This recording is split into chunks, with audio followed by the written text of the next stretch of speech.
Hello and welcome to plant rehab. This is where I put all my plants that I try to kill. So Hoya carnosa, fire orchid, Monstera deliciosa, Arrowhead plants, global green, Pothos, Dragontail, Monstera Peru, Philodendron Birkin, Calathea orbifolia. The ones that don't do well inside, put them outside. I hope for the best. I'm gonna let you know how it's going with these guys.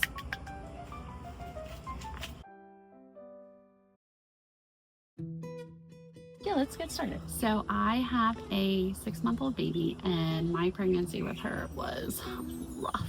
I was so sick. Previously got really into houseplants. I have a lot of plants and I love them very much, but it was all I could do to keep my human children alive. And so I'm afraid my plant children kind of suffered. Started this system where I'll bring a plant to the brink of death inside and then I'll just bring it outside to recover. And actually most of the time it works out pretty well. This is a judgment-free space.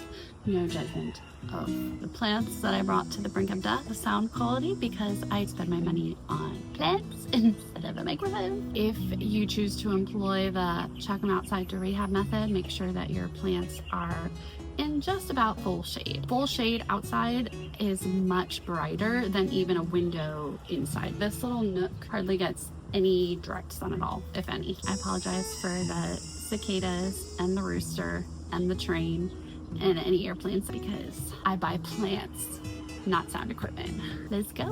All right, so the tricky thing is that some of these plants have actually rooted in the leaves and debris back here, which is actually incredibly nutritious. You can see this plant has done just that. This is a Hoya carnosa and it's a mixed pot, but there's some crimson princess in here and then there's just some plain green leaves as well. You can see it is vining and these vines are rooting in the debris.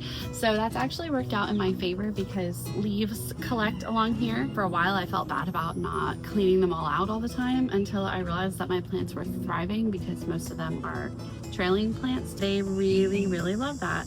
Oh my gosh, this is a hitchhiker plant. This is a fire orchid and it broke off from the parent plant, but it's rooted into the same debris as this Hoya and is doing pretty well. This plant got really long and beautiful inside and then was just having a hard time. I was having a hard time staying on top of it, which is what I'm going to be saying on repeat. Got some really long, gorgeous vines, but then up at the top, it got very bare. Last year, I actually cut it way back so that it could grow some new little sprouts up at the top. So now it's looking pretty healthy and it's starting to get some trailing vines. So I'm going to put it back from whence it came. Okay. This is a Monstera deliciosa. There's a little green anole that lives in it. I really need to repot it, but I don't want to disturb the anole. That thing's roots are all the way over there by my back door. They're all the way over here too. It's really trying hard to find whatever it's looking for. Next up, these are actually my children's plants. These are Arrowhead plants. I forget the exact variety, I'll have to look it up. My children wanted plants that they could water all the time. They're 6 and 4, so that's like the fun part of plants to them is just watering them. So I needed to get something that they wouldn't drown by overwatering. Well, naturally, as soon as I got these, it's a dragonfly. Not a wasp, it's a dragonfly, and that's a bird. Butterfly. And another butterfly. That one was orange and that one's yellow. What a great day.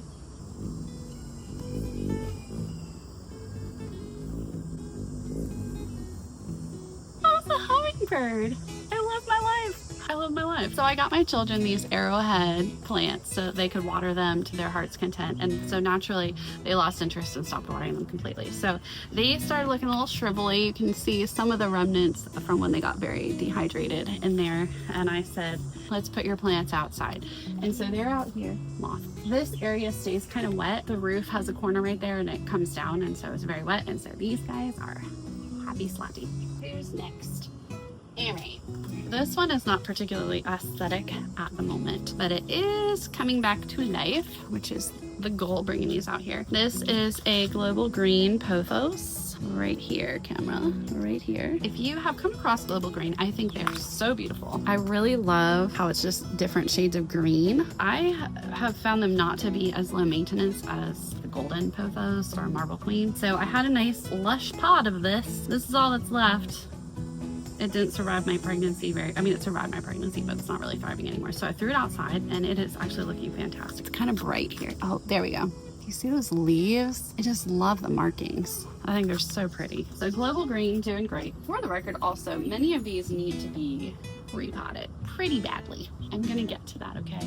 I gotta be honest, I get like a little nervous reaching back in there because I know there's a lot of spiders and lizards back in there. So I'm just waiting for something to jump on me. Ooh, she's moving. This is a Philodendron Birkin. It's not really anything particularly rare or exceptional, except that it's super pretty. My husband picked this for me knowing nothing about it. And look at how leafy the vines are getting right here. So it's actually doing so well outside. Rooted in, here we go, a bunch of dead leaves again. So getting all that nutrition from that decaying foliage. This thing was dinky when I got it. It's in a larger pot just because I repotted it. This is really pretty. I actually kind of want it inside now.